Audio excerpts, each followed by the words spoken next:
Halo guys, Assalamualaikum warahmatullahi wabarakatuh. Salam sejahtera untuk kita semuanya. Kembali lagi bersama aku di sini. Guys, kali ini aku mau ngajak kalian mau react nih. Walaupun ini sering di react oleh kreator, baik itu berasal dari Indonesia maupun dari negara tetangga kita gitu.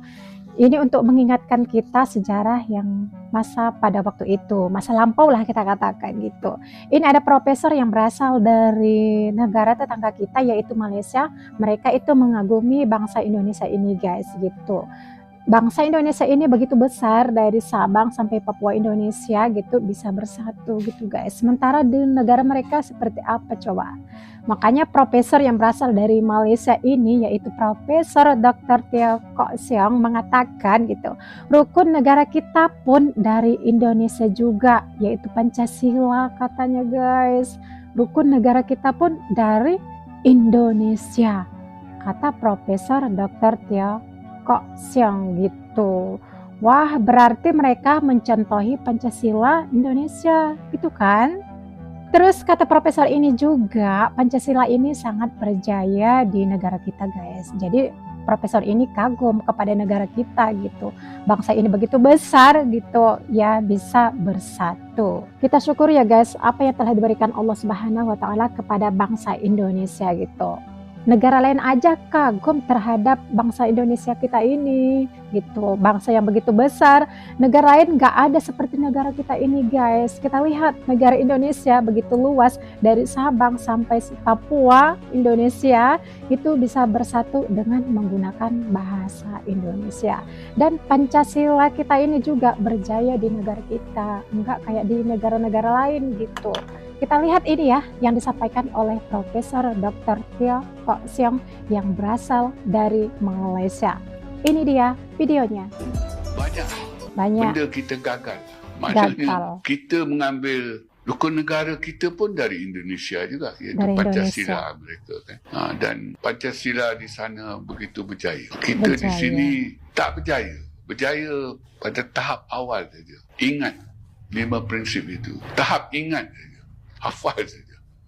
Sepatutnya kerajaan kita langkah daripada hafal ingat itu kepada faham. Kita harus memahamkan rakyat, anak-anak di sekolah itu tentang makna setiap prinsip itu, rukun negara sebagai keseluruhannya. Istilah bahasa Malaysia ini datang kemudian sebagai satu cara untuk mempertingkatkan perpaduan. Dan kita pinjam dari Indonesia. Indonesia mengambil bahasa Melayu, mengangkat bahasa Melayu sebagai bahasa negara dengan memberi nama nasional bahasa Indonesia. Dan kita dapat lihat cara itu berjaya sekali. Rakyat Indonesia begitu teruja dengan bahasa negara mereka, nama nasional bahasa Indonesia, dan mampu dah dengan nama itu rakyat Indonesia yang dari kelompok peribumi itu saja kan 1,500 suku itu dapat disatupadukan. Jadi kita fikir itu caranya. Maka selepas urusan kaum 13 Mei kita memberi nama bahasa Melayu itu bahasa Malaysia. Tetapi kita tidak ada ubah dari segi perlembagaan. Maknanya nama itu kita angkat untuk tujuan sosiopolitik sajalah, untuk menjadi wadah yang kononnya lebih mesra lah kepada yang bukan Melayu, untuk mendakap bahasa Melayu itu sebagai bahasa negara mereka bangga. Tapi sayangnya dengan nama sedemikian kan, makna nama nasional lah bahasa Malaysia itu, penerimaannya pun tak seberapa lah. Maknanya, ialah kalau waktu tu kita tanya orang bukan Melayu, pemimpin Cina dan sebagainya, mereka mengalu-alukan penamaan itu.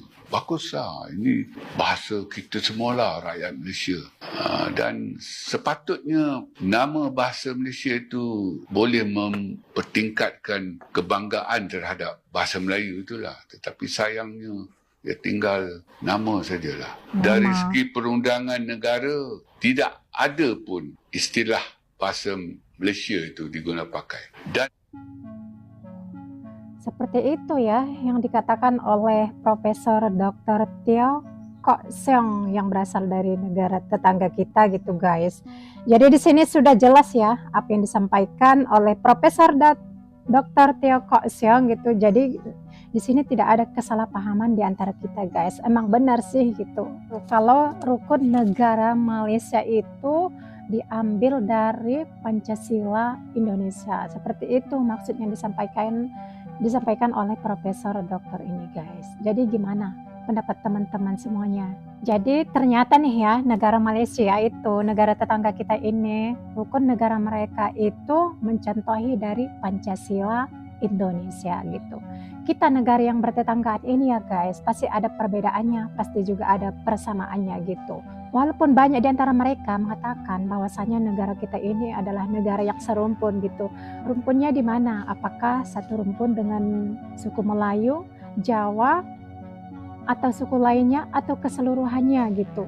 Karena kita lihat ya, banyak suku-suku yang ada di Indonesia ini guys. Jadi itu kita tidak bisa samakan seluruhnya serumpun dengan Malaysia gitu. Hanya ada beberapa suku yang serumpun dengan negara tetangga kita yang satu ini gitu guys. Jadi jangan ada sombong ataupun angkuh di antara kita semuanya kalau kita itu saling memerlukan satu sama lain. Gak ada negara yang bisa hidup mandiri tanpa bantuan dari negara lain gitu. Negara Anda maju ataupun negara Anda berkembang, pasti ada bantuan dari orang lain. Ya enggak? Pasti ada bangsa asing yang membantu negara kalian bisa berkembang, bisa maju. Seperti itu. Maka hargailah kerja keras orang yang membantu negara Anda bisa seberkembang itu, bisa semaju itu. Gitu sih. Dan kita semuanya di sini harus saling menghormati dan saling menghargai gitu.